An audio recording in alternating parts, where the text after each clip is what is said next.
This is the Please start. this is Buddhism Journey for Young Adults and College Students, Fall 2024. Reminder, please turn on your video so we can see you. Please mute your microphone. Be respectful to the Dharma Master and everyone. Dress neatly and appropriately. Our Dharma Master today is Geshe Ngawang Phende. Born in Nepal at the age of 12, Geshe La became a monk at Druptab Rinpoche's monastery in Nepal for 2 years, where he received his initial monastic training.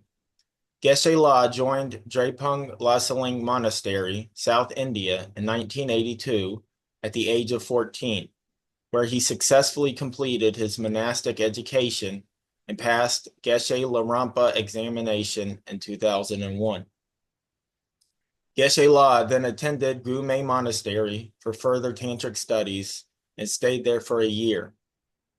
Geshe La was the resident teacher at the Lam Rim Tibetan Buddhist Center in Johannesburg, South Africa for almost 4 years. Twice, Geshe La has been on the Mystical Arts of Tibet tour and now currently is one of the resident teachers at the Drepung Lasaling Monastery in Atlanta. Opening prayers, 3 refuges. I take refuge in the Buddha, the one who shows me the way in this life.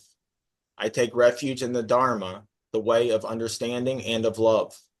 I take refuge in the Sangha, the community that lives in harmony and awareness. Dwelling in the refuge of Buddha, I clearly see the path of light and beauty in the world. Dwelling in the refuge of Dharma, I learned to open many doors on the path of transformation. Dwelling in the refuge of Sangha, shining light that supports me, keeping my practice free of obstruction. Taking refuge in the Buddha in myself, I aspire to help all people recognize their own awakened nature, realizing the mind of love. Taking refuge in the Dharma in myself, I aspire to help all people fully master the ways of practice and walk together on the path of liberation. Taking refuge in the Sangha in myself, I aspire to help all people build fourfold communities to embrace all beings and support their transformation.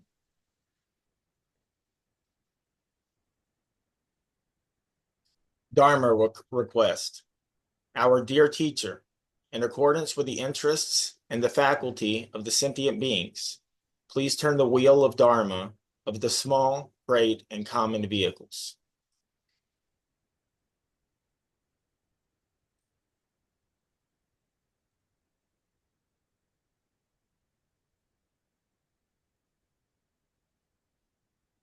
Geshe, I'll turn it back on to you, Geshe.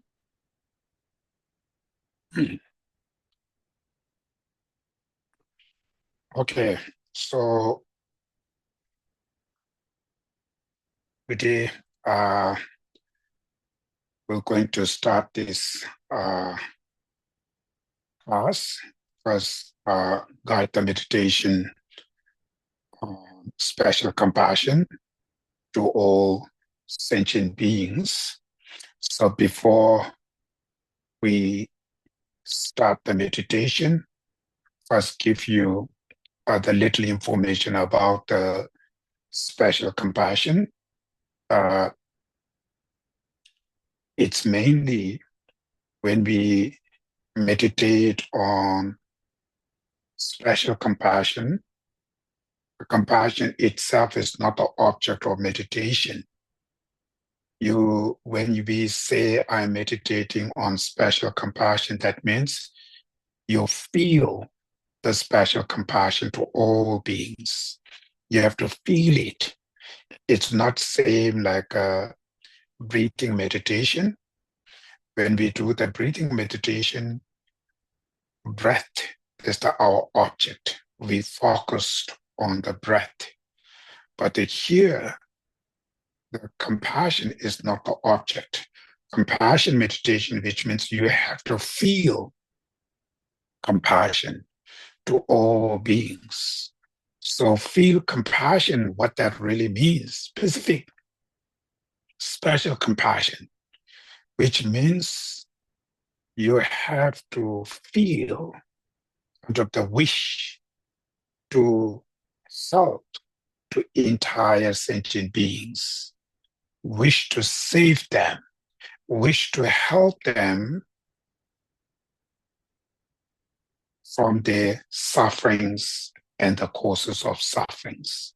That kind of wish, you have to feel it, you have to generate. So when we say meditate on some special compassion means you wish entire beings, right? You wish them, wish to save them from their sufferings and causes of suffering, wish to help them to they release their sufferings and the causes of suffering. Even practically, you cannot able to save others from their suffering and causes of suffering in this moment, but here, willpower, mentally, you wish to help, like your parents, when their child suffer by physical illness, something chronic diseases, but even the parent themselves cannot able to save them, but practically cannot able to save them, but as a parent, they always have wish to save their children from their sufferings. That type of wish, right? You have to entire sentient beings.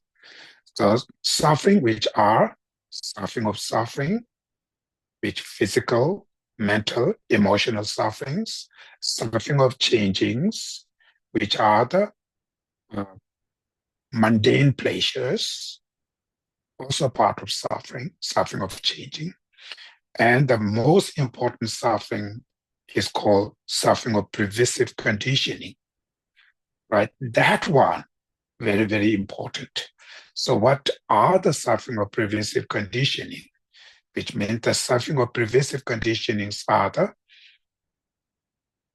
called the 5 contaminated aggregates, right?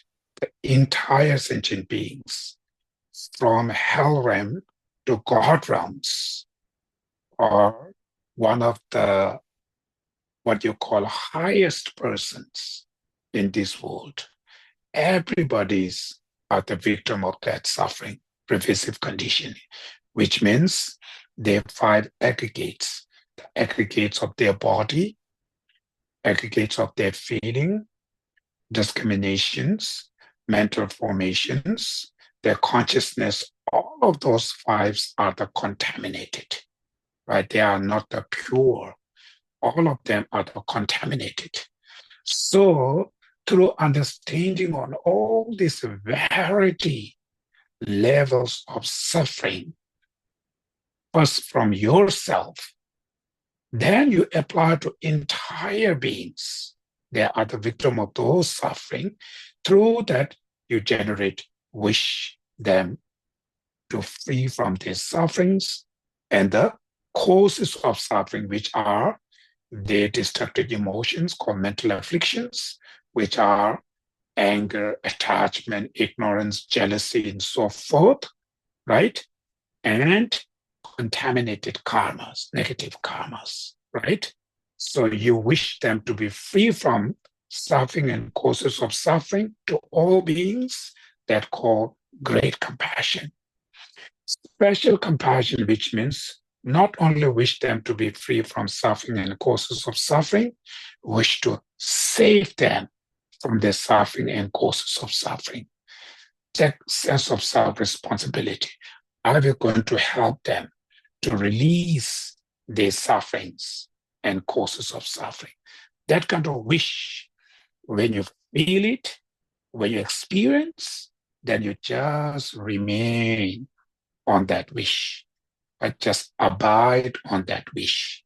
That's called special compassion. So that feeling is not easy to experience. So you need to think, right? You need to what you call analyze. So these special compassion meditations are the called analytical meditation. contemplate meditation. It's not single-pointed meditation, right? It's analytical. So that's why you need to understand a little bit, the information of this special compassion. Without understanding on each of these information, then meditate self-compassion, special compassion is impossible. That's why I just, before start this meditation, I just give you little the information about this. So if you go with the typically, traditionally way, they have to go with the step-by-steps. First, the mind of equanimity, right? Then after what you call affection love, which means the mind of endearment. And in order to feel that, you need to remember others' kindness, appreciate the others' kindness, wish to repay their kindness. In order to know that, understanding the other sentient beings, all of them being your mothers, like all these different types of meditation, through that you feel some kind of connection with the others, mental connection. It's called the affection love. Feel close, feel dear to them. Then, after that, you meditate the point of the compassion, and then special compassion. So they have to go with the step by step. It's not easy, and that's why we need to learn this. We need to understand. As a Mahayana Buddhist, without experiencing on compassion and special compassion, impossible to achieve bodhicitta. Impossible, right? So the essence, the practice of Mahayana Buddhism is bodhicitta and the wisdom of emptiness, right? In order to generate the bodhicitta, you have to first experience the compassion and special compassion. So in order to generate compassion to entire sentient beings, first yourself need to experience understanding all this variety, level of suffering you self-specific, understanding the suffering of pervasive conditioning as a suffering through your own experience. Then you're generating yourself wish to free from these suffering, and mainly the causes of suffering, which are your mental affliction and your contaminated karma. Through that, you generate the renunciation practice. So without experience renunciation, compassion to other entire being is quite impossible. Without compassion to entire beings, special compassion is impossible. Without having special compassion to others, bodhicitta, impossible, right? You have to go step by step. That's why you really need to understand what's meant by renunciation. How should we generate renunciation? What's meant by compassion? What's meant by special compassion? What's meant by bodhicitta? How should we generate? What is the purpose of each of these meditation? All of this information you really need to understand. In order to understand that, you need to learn from the gurus. That's what we call studying Dharma, right? Studying Dharma, which means learning these process, these instruction. Studying Dharma doesn't mean only majority people thinking, oh, I'm studying Dharma, which means they're learning some kind of prayers, mantras, some kind of rituals. Not only that, this other part, but the main studying Dharma means this realization, right? As a Buddhist, taking refuge, what that means. Who is Buddha?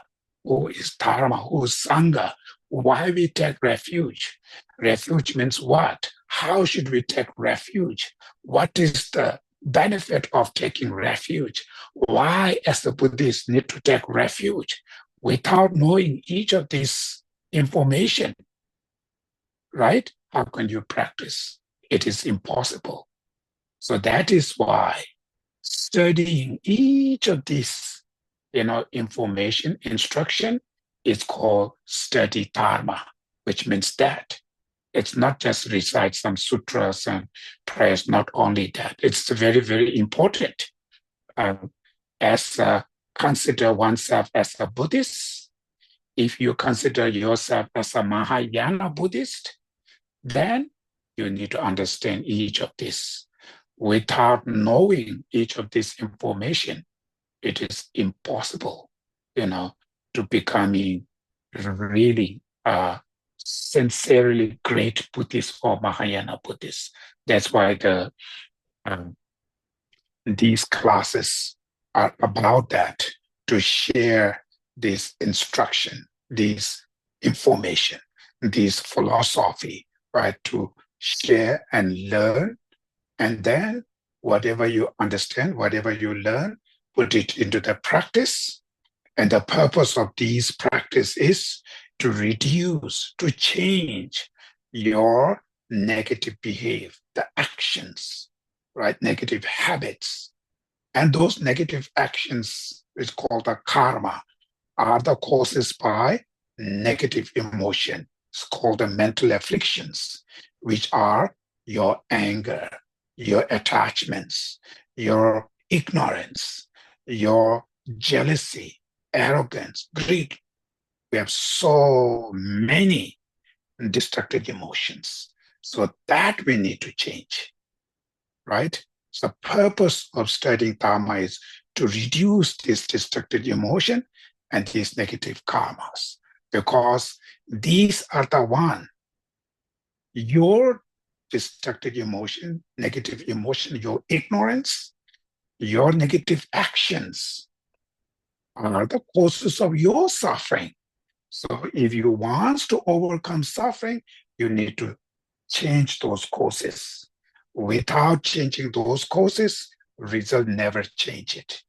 That's why Buddha, first, when he shared his Dharma to us, he talked about Four Noble Truths, right? So he introduced, these are the suffering, and these are the causes of suffering, right? So if you cease those causes, then this is the ultimate happiness, right? Third Noble Truth. Then that ultimate happiness, how should you get it? Through the experience, through the practice of Dharma, right? It's not some kind of blessing only. So that's why it's this Four Noble Truth of philosophy. It's very, very important. Not just, oh, I know Four Noble Truth of suffering, truth of origin of suffering, truth of cessation of suffering, truth, but not only that name or number, right? Behind the meaning, and apply to yourself, right? Then your practice becoming real practice. Then you know how to do the practice, how it's become a Buddhist practice. Otherwise, we just follow as a tradition and culture, ritual, something. Even you have no idea what they're doing, then what you're doing, you even yourself do not understanding. How you know this become real dharma, right? That's why lack of understanding the Buddha's teaching, Buddha dharma, we make lots of mistake. We're doing something, but not that much affected. Not becoming affected because of the not. We do not know how to do right way. So that's why many mistakes we create. Therefore, it is important to understanding the Dharma properly. So just before guide the meditation, I just give you little information about these are important for the person who consider themselves as a Buddhist, Mahayana Buddhist. then you need to understand that. Doesn't mean I put the rope there, or I've got some kind of name or title, or I become a Buddhist for decades, blah, blah, blah. That doesn't mean that. Right? It's not about these things. It's everything is the insight, the realization. So the truth path, among the Four Noble Path, Four Noble truth path is the one who leads us to the liberation, right? Truth path is not physical. Truth path is not physical appearance. Truth path is not about the title, what you have, either Geshe or Rinpoche or whatever, right? Or venerable or honorable or master, whatever. That's not the truth path, right? Truth path is inner realization. So that your internal realization is the one who can help you to reduce your ignorance, destructive emotion, who reduce your bad behavior, your bad actions, negative actions. That we need to change, because these are the ones who create the sufferings. That's why it's very, very important to study the Dharma. So study Dharma is not that much, as a Buddhist, not that much interest to study the Dharma. They're just always seeking some miracle. I offer you money, the master bless me and help me to success my business, help me to find a good job, help me to find my son, good wife, for my daughter, good husband, blah, blah, blah, all these kind of things. The majority, I think people sometimes follow that way. It's unfortunately because of lack of understanding the suffering and causes of suffering. So Buddha introduced us the real causes of suffering is your greed, your attachments, your anger, your jealousy, but your destructive emotion. If you don't change that, if you don't reduce that, then it doesn't matter wherever you go, whatever position you receive, whatever title you receive, you still suffer, right? That's why Dharma is mainly the medicine for cure your destructive emotions, mental afflictions, your negative karma. So as a Dharma practitioner, we need to understand where you apply the Dharma.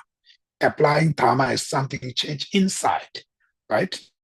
So these are very, very important. Just before the meditation, it just comes out all these things. I am not prepared to talk about these things, but somehow, sometimes it just, it just comes and just uh, uh, without, cannot control that. It just wants to share this information. Okay, so now we're going to start this meditation here, special compassion meditation. I hope that may a little bit helps you to, meditation and compassion, which means really what that really means, right? And at the moment, both you may not going to feel it, but at least a little bit understanding. And in future, when you study more about this dharma, and then future may be possible can able to experience this realization. But today is just give you little kind of the share the little kind of the meditation on special compassion. So as a meditator, there are first important parties, the 7 physical postures are very, very important for the beginners. Among the 7 posture, the one most important part is keep your spine. The backbone should be very straight, and the rest of the body remain relaxed, comfortable. Don't hold like a tight it, very relaxed, remain with a comfortable. Just remain the spine straight, backbone straight. That's the most important parts of the physical posture among the 7. But I don't have time to go each of these 7 posture. I think that before maybe one of the class may give little information about that. So now, and then first, I will going to use here the singing bowl. As soon as when you hear the sound of the singing bowl, just you focused only that sound, right? Focus on the sound of the singing bowl. Also, when the sound completely disappeared and you just remain for few seconds, not engaged to any objects. Keep your mind just like an empty, like a space, not engaged to any objects for a few seconds. Even that's quite difficult. Then slowly, and during that time, you inhale with a very gentle, deep from your nose, exhale deep and gentle through your nose, right? Few rounds of breath with a completely empty mind. Then slowly you should focus on the breath.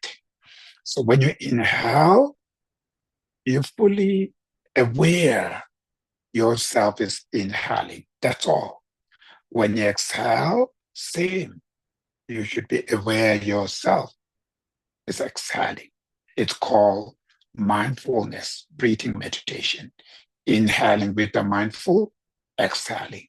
That time you just breathe normal in and out through your nose. But your mind is just aware on that breath for a few seconds, right? Then we will going to go with uh, special compassion meditation. I will going to guide it, right? Okay, so we'll start now.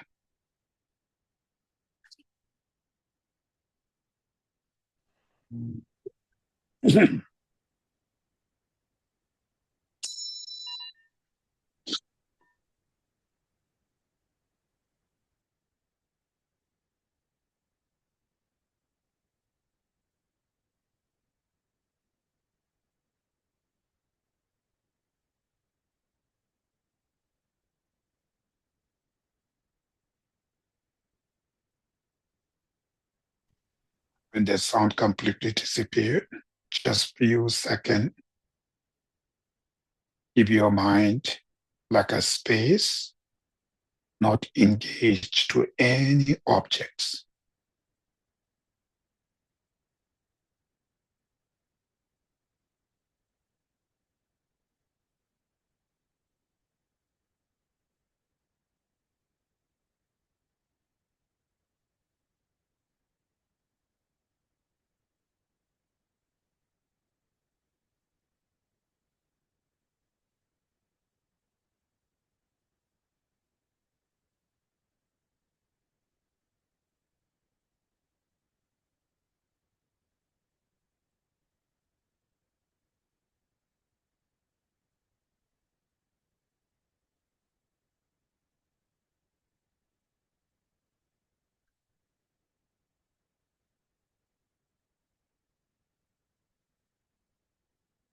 Now slowly you should focus on your breath. When you inhale, mindful or be aware you are inhaling. Same when you exhale. So keep your mind on present moment of your breath. Inhaling with a mindful, exhaling with a mindful.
Slowly, when your mind is really calmed down, now first you should visualize the people you feel very close, like your parents, your families, your friends, all of them sitting beside your right. Visualize them at your right.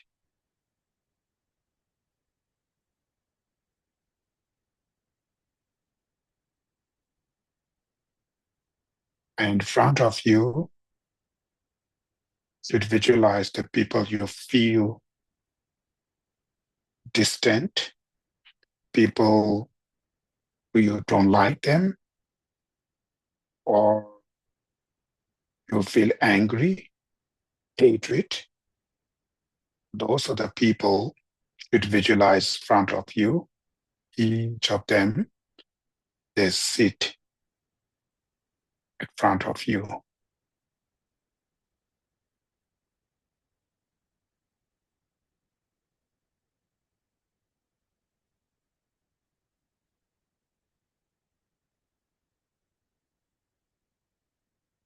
And your left,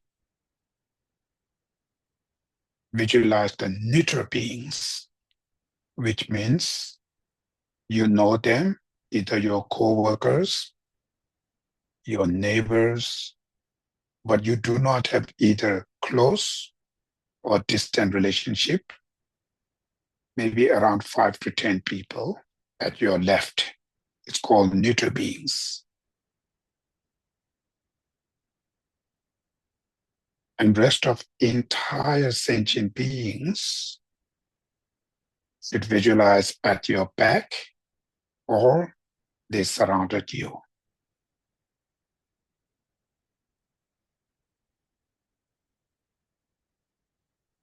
So these are your objects.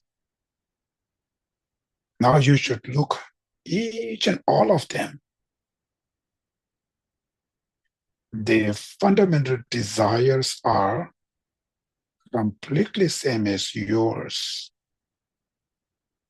which are wish to live happy, peace, healthy life. Nobody wants suffering like you. Either your friends or family at your right, your enemies at front of you, neutral beings, entire beings. Our fundamental desires are completely same. There's nothing, any differences at all. Try to understand that. Just look from that perspective. We are the same. You have a right to live happy. All of them also have equal right to live happy. Your final goal is long-lasting happiness, the ultimate happiness. Same, all of them. Whereas secondary goals, which are differences, that change. But the fundamental, the final goal is same, long-lasting happiness. So all of us have same desire, absolute same right, same goal. Just look from that perspective. We all are same. As a Buddhist, Mahayana Buddhist, if you look from another perspective, either your enemies are in front of you, they being your parents, grandparents, you're one of the best friends in the past, countless times. And your family at your right, in this life, your friends, but those people also being your enemies in the past, countless time. So all of them being your friends, they're also being your enemies in the past, countless times. Future, they will turn into your enemies or your friends In the present moment of your relationship with them, either very good, either bad relationships, these all are impermanence, will change. So there is no reason to keep some beings very close, some beings you feel very distant. This bias feeling you have towards others are caused by your attachment and your anger towards them. But in the reality, they all are same. Through that, you should meditate on equanimity, mind of equanimity towards all of them. No close, no distance, remain unbiased to all of them. So meditate on mind of equanimity to all beings for a few seconds.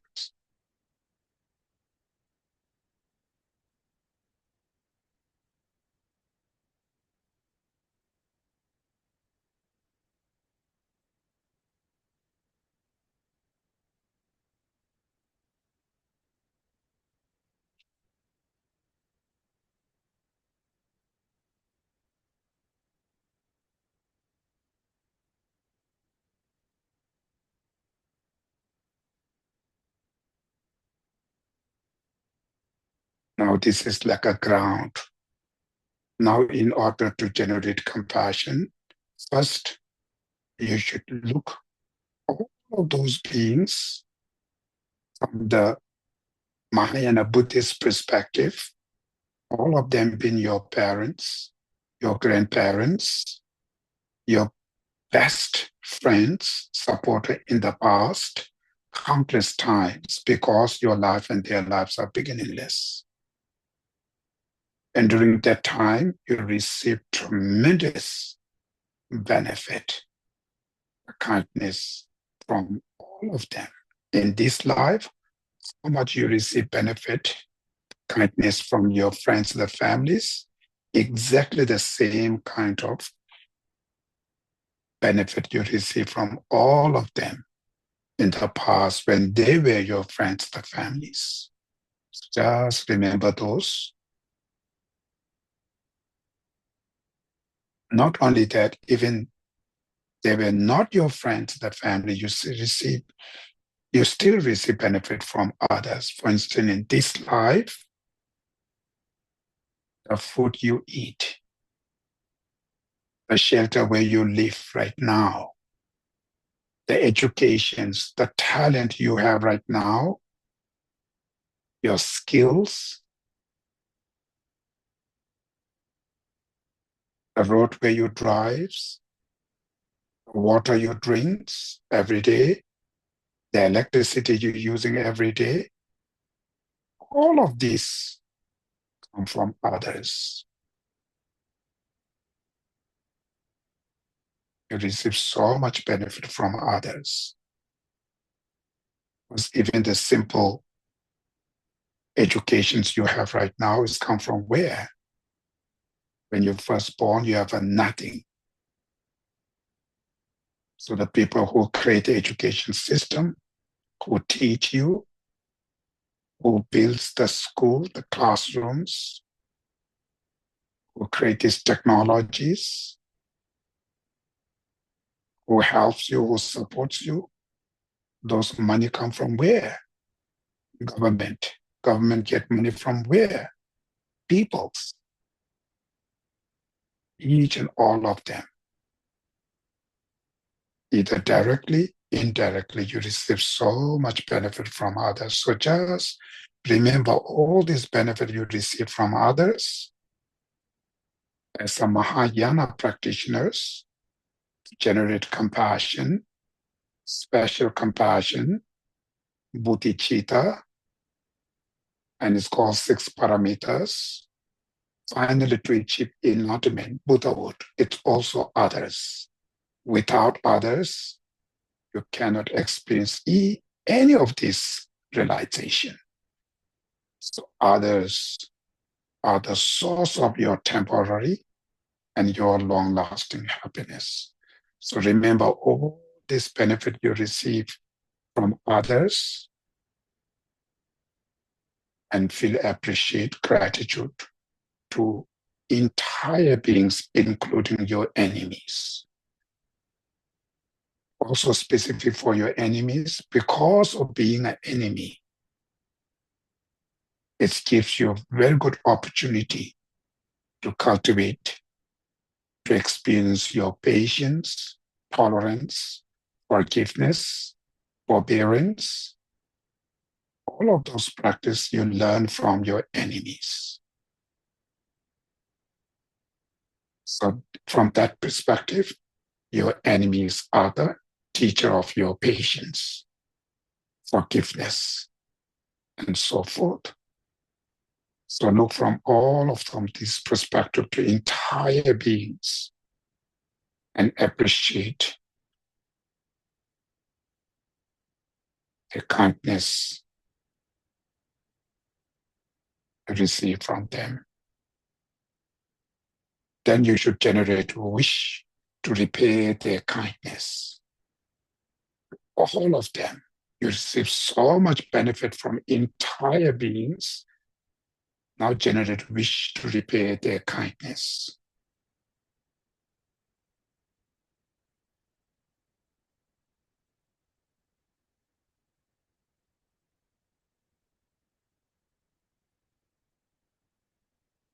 From deep of your heart, you should feel wish to repay their kindness, all of them. Through that, you should generate the affection, love, called the mind of endearments, which means feel dear to them, touch your heart to each and all of them, including your enemies. Feel close to them. How much you feel close to your children, your family, exactly that same type of the sense of closeness. Feel dear to all beings.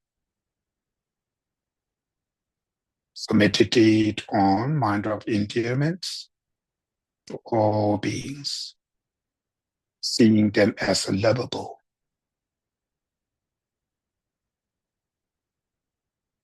So you touch your heart to every being.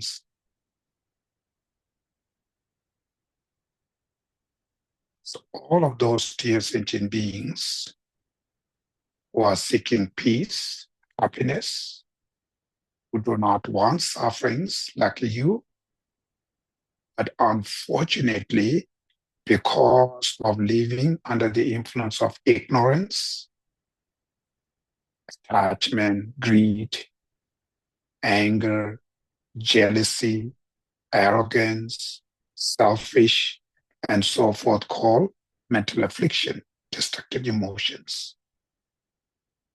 That's why they make a wrong decision, mistake. That's why they act wrong, mistake, accumulates countless of negative karmas, non-virtuous karmas and actions. That's why the result, all of them being tortured by suffering of sufferings, which are physical suffering, like suffering of aging, sickness, death and dying, and birth, stress, depression, anxiety, fear, worries, and so forth, suffering of changing, which are the mundane pleasures.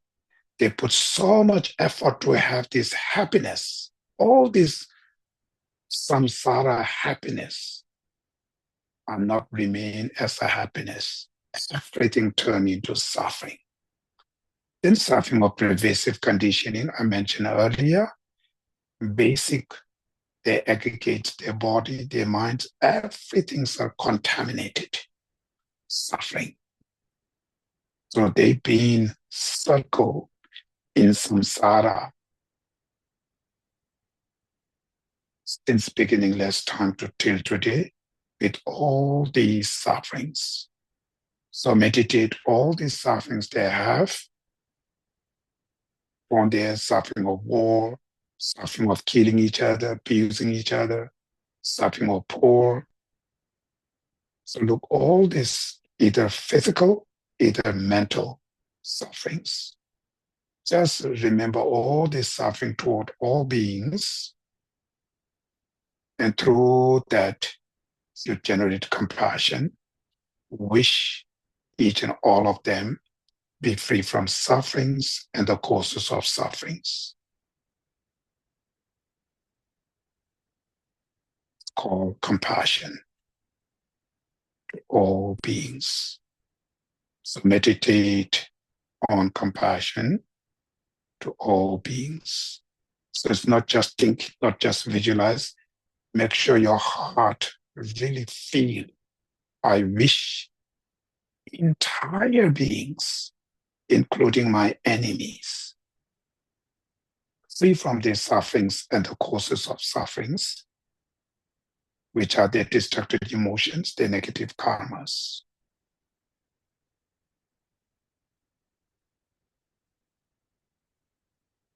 Meditate on compassion to all beings.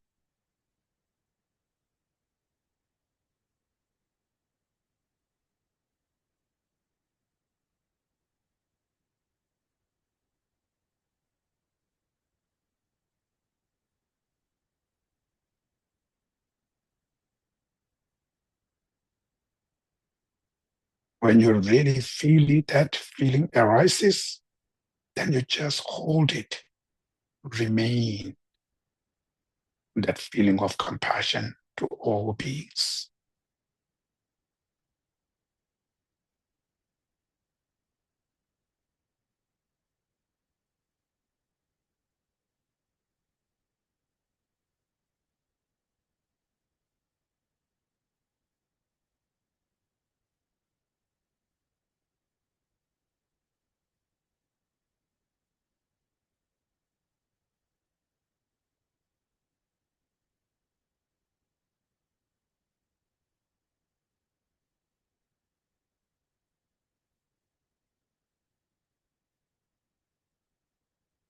Now, next is called special compassion to all beings, which I mentioned earlier.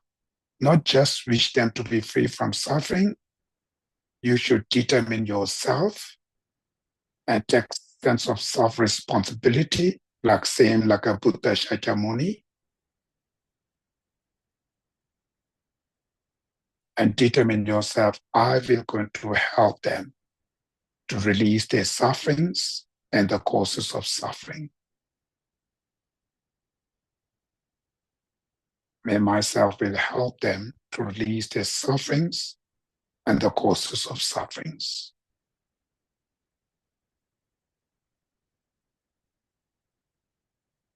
Wish to save entire beings from their sufferings and the causes of sufferings. It's called the special compassion. So meditate on special compassion.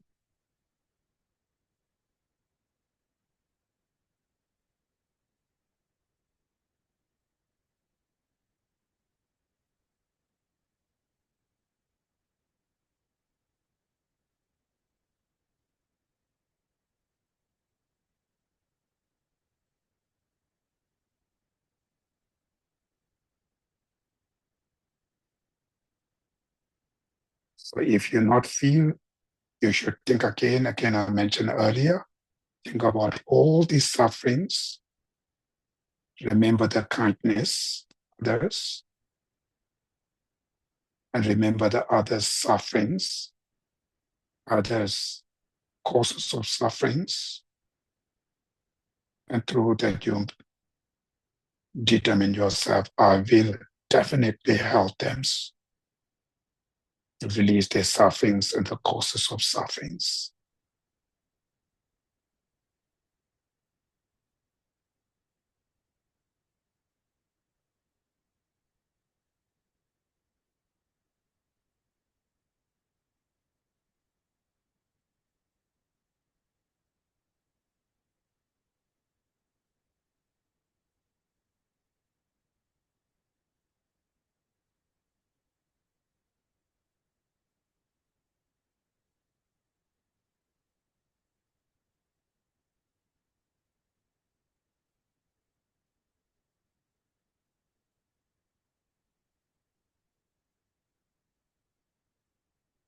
So meditate on special compassion to all beings. It's called unusual attitude. Wish to save each and all of them from their sufferings and the causes of sufferings.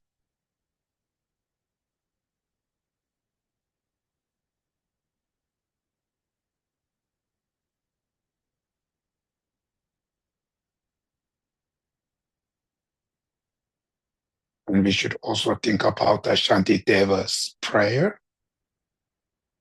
As long as space remains, as long as sentient beings remain, until then may I too remain and dispel the miseries of the world.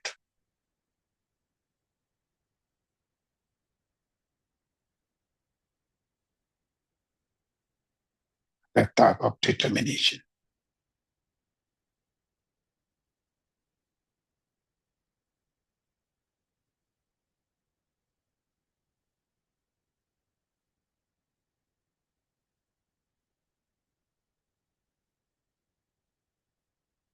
That powerful compassion you have right now, specific that special compassion, and through this meditation, it accumulates merits and virtues.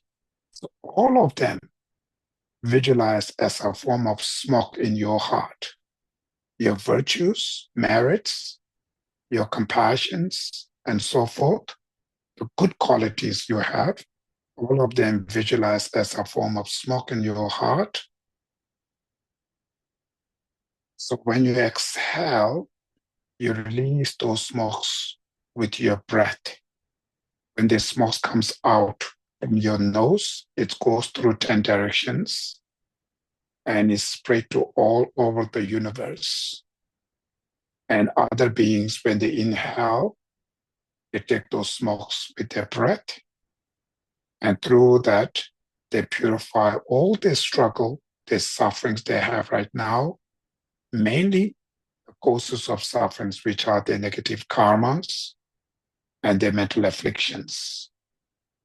So out of special compassion to all, first make sure you really feel special compassion, wish to save each and all of them from their suffering and causes of suffering.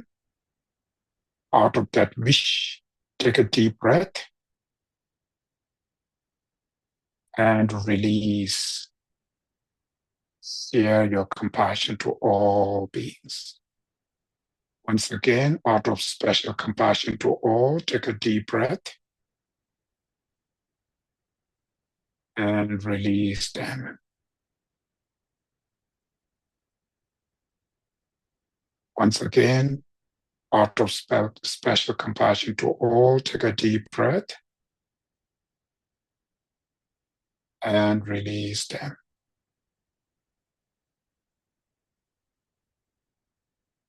Visualize all these smokes spread to all over the universe.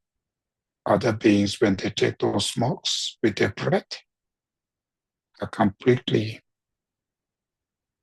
purify their sufferings and causes of sufferings. And they remain very peace, healthy, and a happy life. And you just rejoice.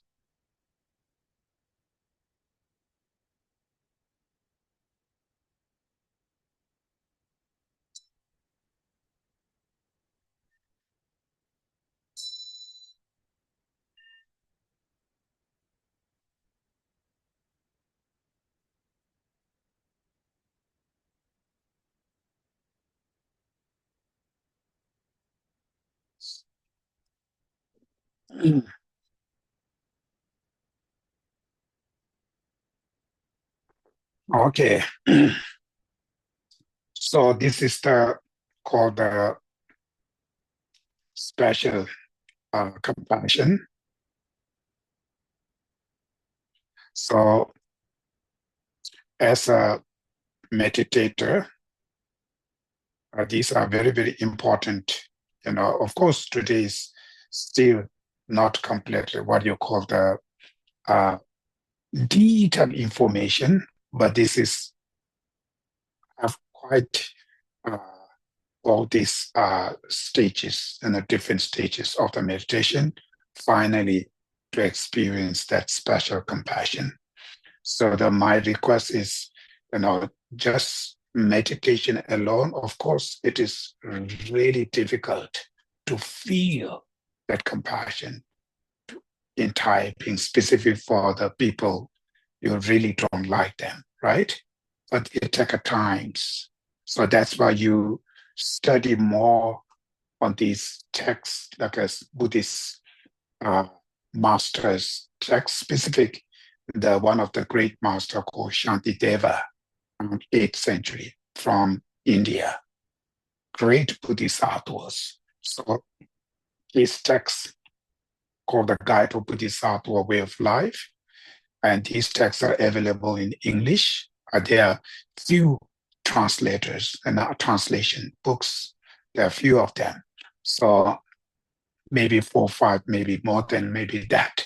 So study that, read it, and there are a number of commentaries. It's a really very good information, very good kind of the instruction there. So study more, and then that may helps you in the future to really feel that compassion to all beings, right? That's why studying Dharma, which means study on these things, and that's really change your mind. We need to change our mind. Right now, too much negative minds. That's all we suffer, right? We need to change that negative into the positive minds. So that's why we need to learn how should we change, what should we think. That's called studying Dharma, right? So it is very important to read these books. It really helps you. Okay, so what I need to do?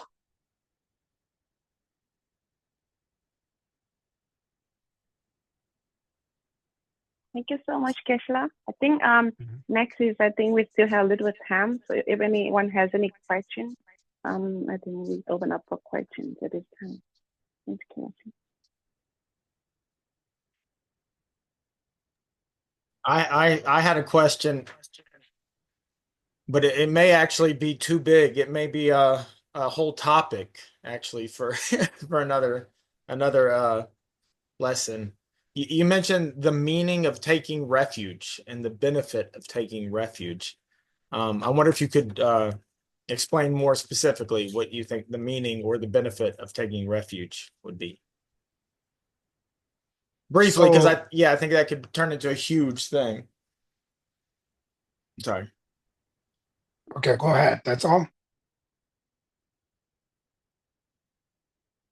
That's all? Your question? Yeah, that's it. That's it. Sorry. Oh, okay. So actually, what you call what you call taking refuge is really, really important to understand uh, why we take refuge, right? So many Buddhists, we have some kind of misunderstanding, maybe not proper understanding. Majority people, the Buddhists, when we say I take refuge, which means ceremony, you know, sometime just saying, oh, I want to be Buddhist. So what that means? You go to the master and do little ceremony, and maybe sometime you may get some kind of the name called Dharma names, then get some kind of ritual and we think, oh, I take refuge now, refuge ceremony, right? That's the many people thinking, and that's how they think I'm become Buddhist now. So that's not enough. Refuge ceremony is good, it's important, but more important thing is what is the refuge? Why we take refuge first? So here, this in the refuge teaching, it's called the causes of refuge. So the first causes is why we take refuge, because we have some kind of fears. So fear of sufferings. As human beings, even ordinary beings, everybody has fear of suffering. Nobody wants suffering, right? As sentient beings, even animals, we do not want suffering. So-called, we have a desire, it's called innate natural desire. Rashi Lenge in Tibetan. It's innate natural desire, wish to free from suffering. So wish to free from suffering, that wish is not comes from your families or religion or culture. It's by birth we have that, right? So we by birth, we want to live happy, peace. We do not want suffering. That wish is not influenced by anybody. It's just nature. That's what I call innate natural. So I always use the example as a newborn baby. She has no idea. Her brain is completely empty, right? As soon as she suffers, she cries. When she happy, comfortable, she sleep quiet. Through her body language, we know this newborn baby, we do not want sufferings at all, right? It's not influenced by parents, nobody, just newborn baby. We know that's our fundamental desire, wish to free from suffering. Therefore, we have a fear about these sufferings now. Now, suffering has many different levels of the sufferings. Majority people, the suffering is only physical sufferings, sensory level of the sufferings. But when you study a little bit more, you may understanding they also have a little bit deeper level of suffering called mental sufferings, which actually is much worse than that. Then upon there, as a Buddhist who believes life is not just one, there's a countless of life in the future and a countless life from the past. So we also think not only this life, we also think about our future life. And that's also important to know about next life. Why you believe that? What kind of evidence? Even that's take, what you call long explanation, right? But as a Buddhist who already believe that. So when we think about the suffering, not only these life sufferings, we also think about our future life sufferings.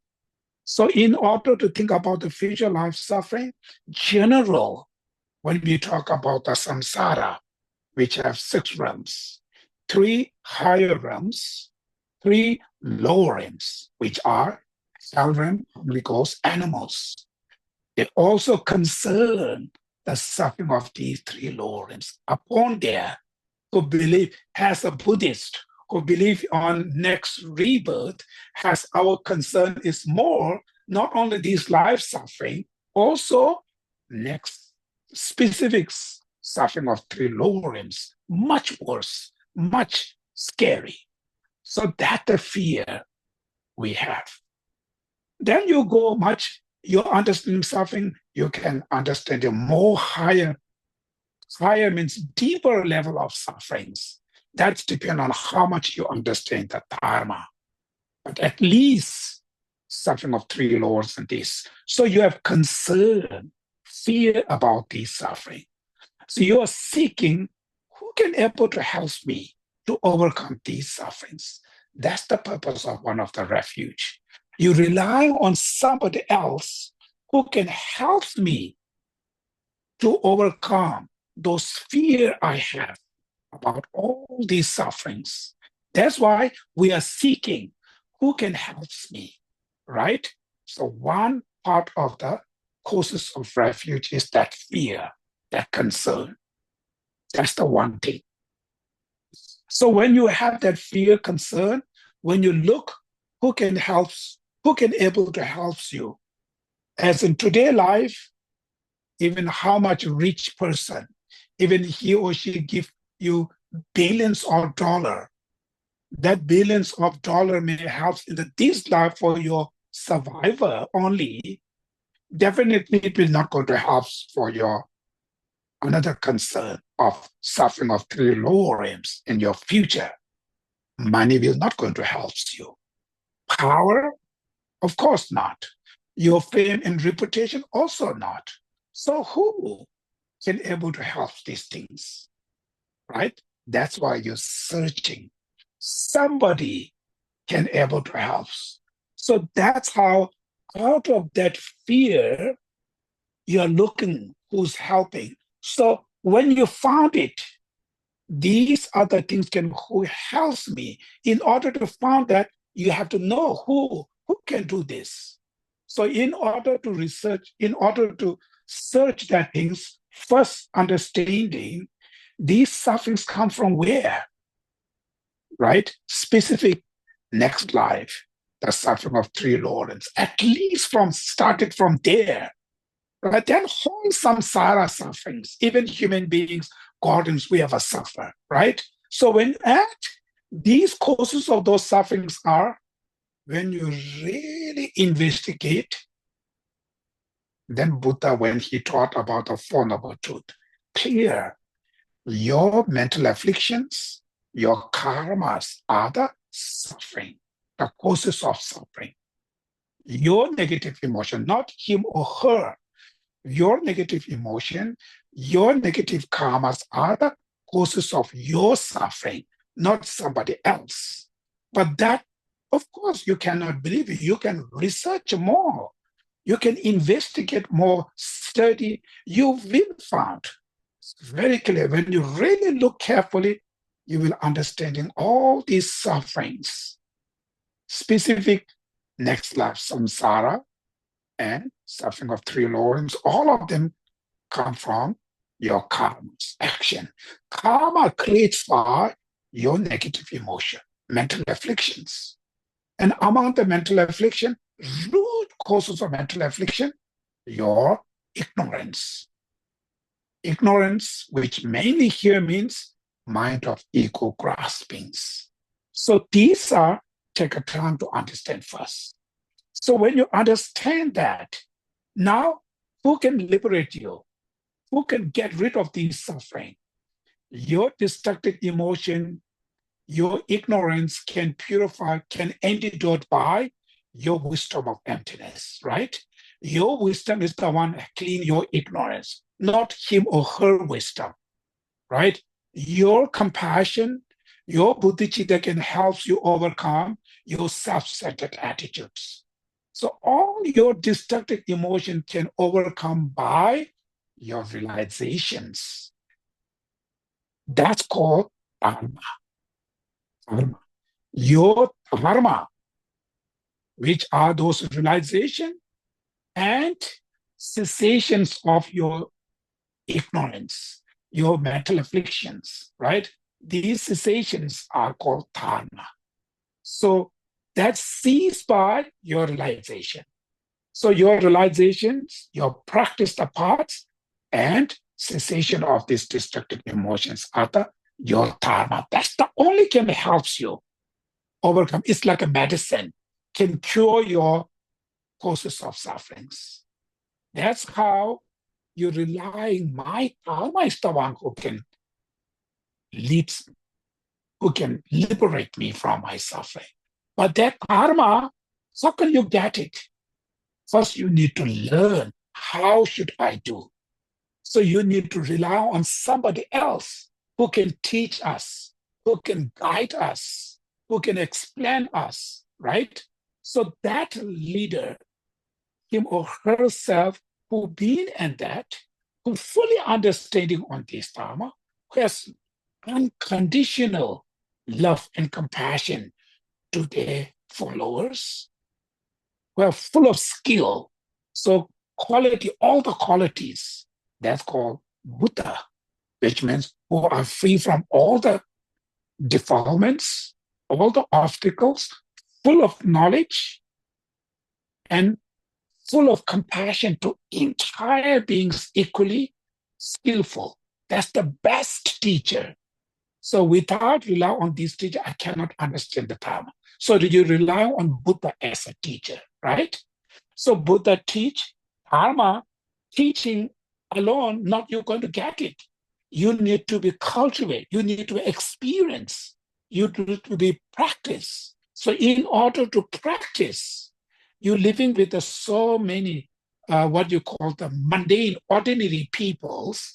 So as a not strong practitioner, we're influenced by the peoples. You live with the people who always wants to do business. You influence business mind. You live with the people who are always gossiping. You're becoming really gossiping. So we are not very fragile. We are very much dependent on the people. So you need true great practitioners who are full of this kind of the confidence, great practitioner called Sangha. It's called Arya Bodhisattvas, Arya beings, Sangha. If you live with them, they can inspire you, can influence you, it helps you to grow your karma, right? That's why you rely on Buddha, Dharma, Sangha as called the object of refuge. So why you rely on them? Because of your fear, your struggle, you have a pain, suffering. So that's why you rely on them. So rely on them is to learn, and finally, you have to liberate by yourself. Not just I rely on Buddha means Buddha leads me, or Buddha take you to the pure land. It's not about that. We rely on Buddha as a teacher. We learn from them, learn from him. So rely on Buddha, Dharma, Sangha. In order to rely on them, you need to know what's meant by Buddha, what's meant by Sangha.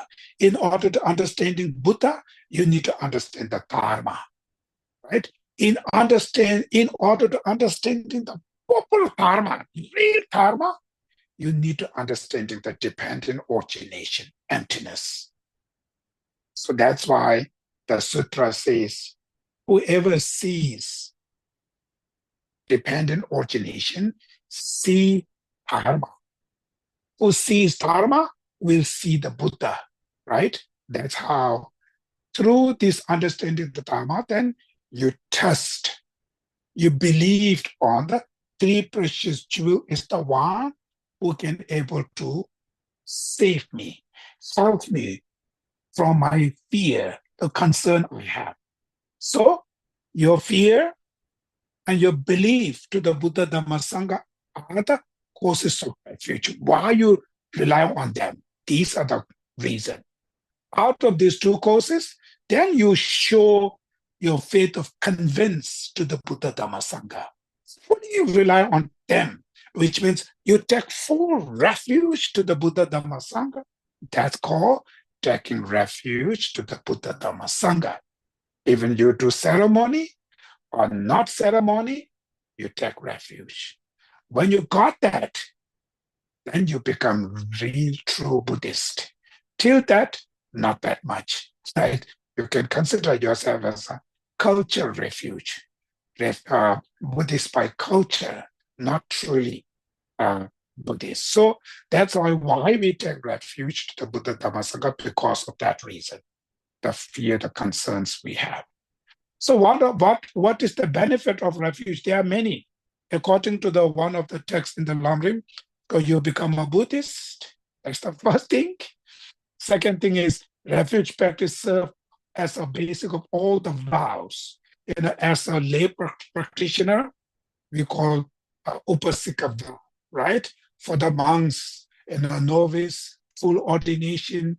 Then for the Mahayana Buddhists, Bodhisattva vows. For the Vajrayana, tantric vows. So refuge practice serve as a basic of all these vows. Without refuge, you will not going to receive any of these vows, right? That's how I benefit.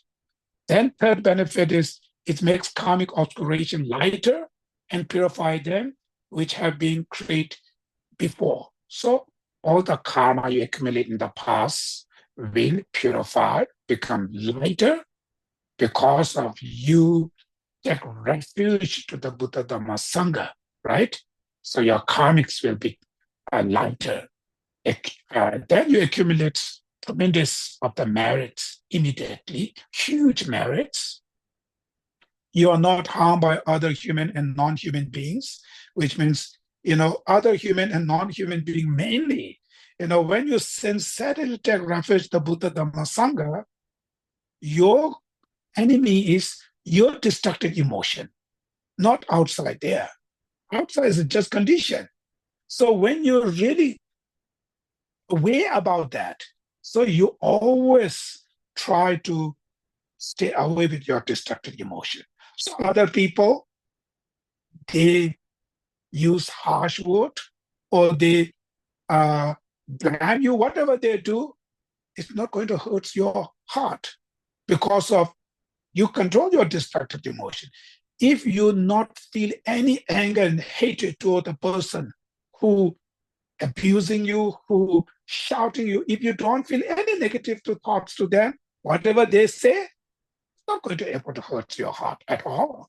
It's like an air, right? That's why Buddhists, which called taking refuge, will not able to harm you by human and non-human being, like spirits and all kind of we're talking about, cannot, right?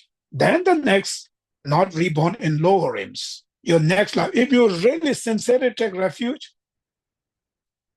you overcome to born into three lower realms because you committed your negative karma, specific non-virtuous karmas, right? That's why you take refuge.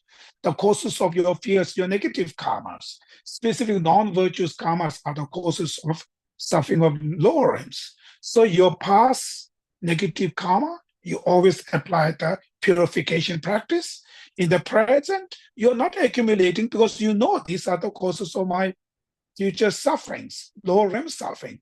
So you not accumulate non-virtuous karma, past you purify, then you don't need to born into three lower realms, right? Lower realms. That's why it's called not reborn into lower realms. You accomplish short and long-term benefit. You achieve short-term benefit is your next life will born into higher rebirth because you're avoiding all the bad karmas. So your next life born into better life. Then your final goal is to achieve Buddhahood, right? Freedom, liberation. So because that's how you're focusing. You're looking yourself to free from bad karma and destructive emotion. So you achieve your short and long-term benefit, liberation or enlightenment, Buddhahood. You will soon obtain the state of Buddhahood. You will soon achieve Buddhahood, right? So these are the 10 benefit according to the one of the Lamrim texts. And there are many other texts which have more information about this benefit of taking refuge. So this refuge practice is not easy, right? It's not easy, not just simple go to the master and do blah, blah, some ritual. Not only that, I'm not saying these are rubbish. Of course, these are good. You get some kind of blessing. It's called unbroken lineage master's blessing. But the blessing alone is not enough. Mainly, self-responsibility as a Buddhist. Buddha says, you are your own master. Things depend upon you. You have to liberate by yourself, right? So because your ignorance, your destructive emotion, you are only the person can eliminate, purify. None of others will be able to do that. That's why you call your responsibility. So that's how the refuge started. So when you take really sincerely refuge, then you become Buddhist, which in Tibetan word we call Nangpa. Nangpa, which literally means internalize, inner circle. which means the person who becoming more aware about your inner what? You concern your bad karma, your mind. So everything you focus internally, how should overcome my bad karmas? How should overcome mainly my destructive emotions, mental afflictions, which are the causes of those karma? You ultimately becoming more focused internal. Then you adopt the dharma. So then you know the purpose of dharma is to cleansing inside. You apply the dharma to cleaning inside your negative emotions, right? So that today, without understanding on these things, then people make lots of mistakes, right? We we apply the dharma, we pray for what? Sometimes, unfortunately, oh, I have more money, I have to expand my business, I have to have more success. So greed, we have too much greed on money. So we prayer, we adore dharma for what? To grow more greed, right? Becoming more money, getting more money, more rich, more material, more blah, blah, blah, more arrogance. So it's growing more destructive emotions because they do not know what's the real Buddha Dharma is about. They have no idea what are the causes of suffering. They have no idea even real sufferings. So it's absolutely, what you call ignorance, not understanding. When you apply the dharma, sometimes even this dharma not going to the dharma. You're doing practice dharma, but not becoming dharma, which means it's becoming causes of more greed, more arrogance. So these mistakes because of not taking sincerely refuge. It just refuge is kind of ceremony, culture refuge. So lack of understanding the Dharma make this mistake. So therefore, to just give you just little information about your consciousness, very good, very important. But as a Buddhist, we really need to understanding this.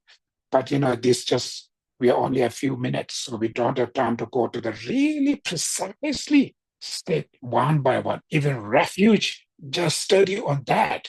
And it take hours and hours of explanation to learn. But it is really very, very important. That's why any practice as a Buddhist, any practice we do, first we take refuge, right? What's the purpose of that? Means when you take refuge, when you sincerely take refuge, whatever practice I'm doing, it's all I apply. I take these practice to overcome my negative karmas, my mental afflictions. That's why it's the beginning of the refuge.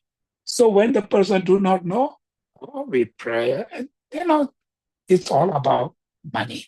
It's all about your reputation and your faith and your power and your position. Then we offer and all kind of things we're doing. We think, I did great practice. Then you pay more.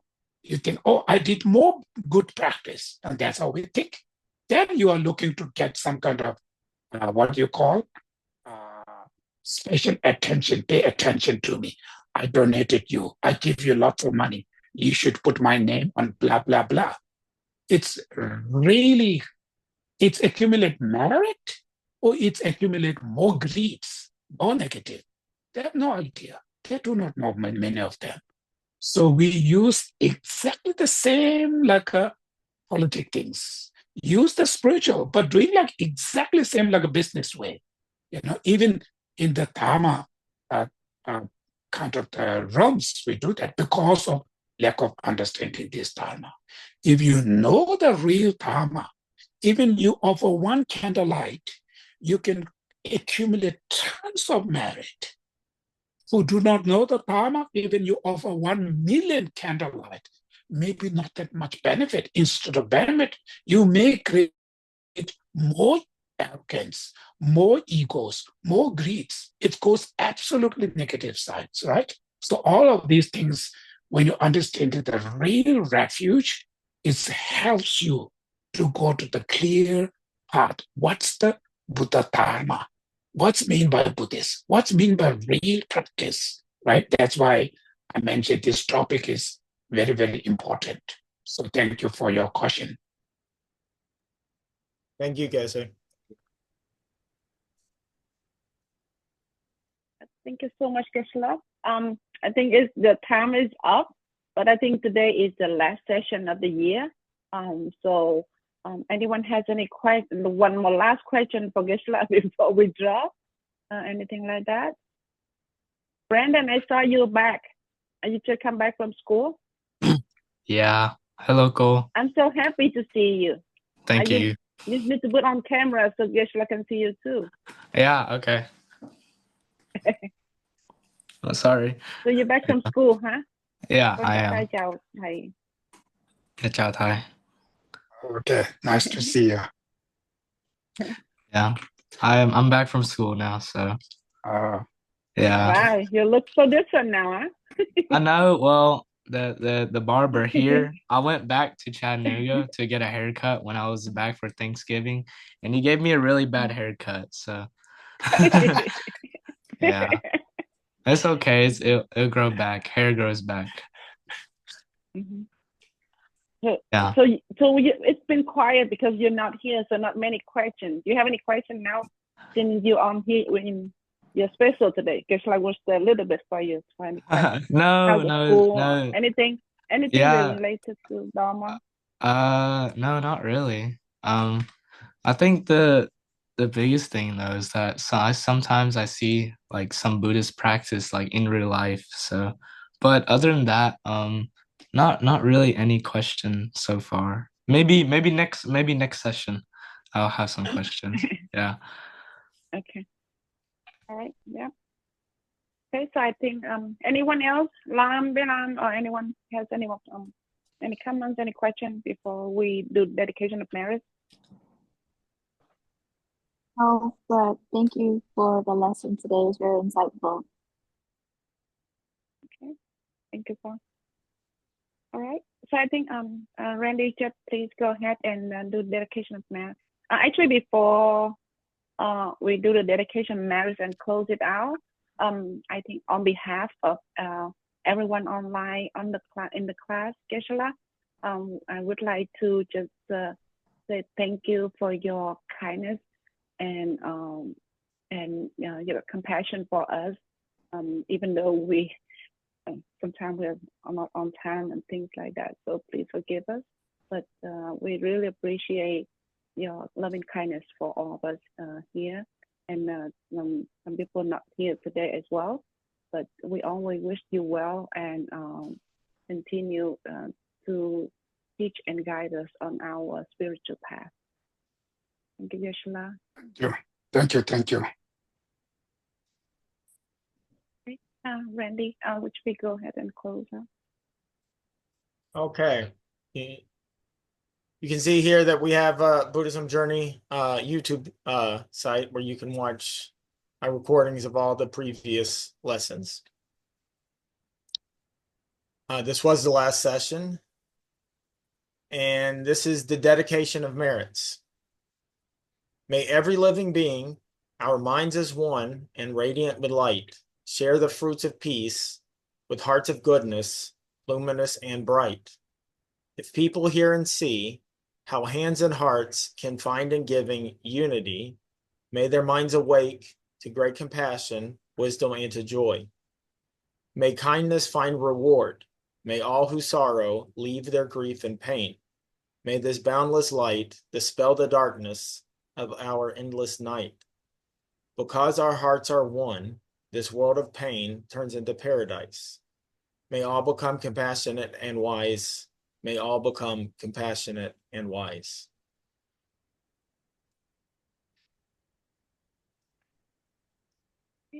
Thank you, Randy.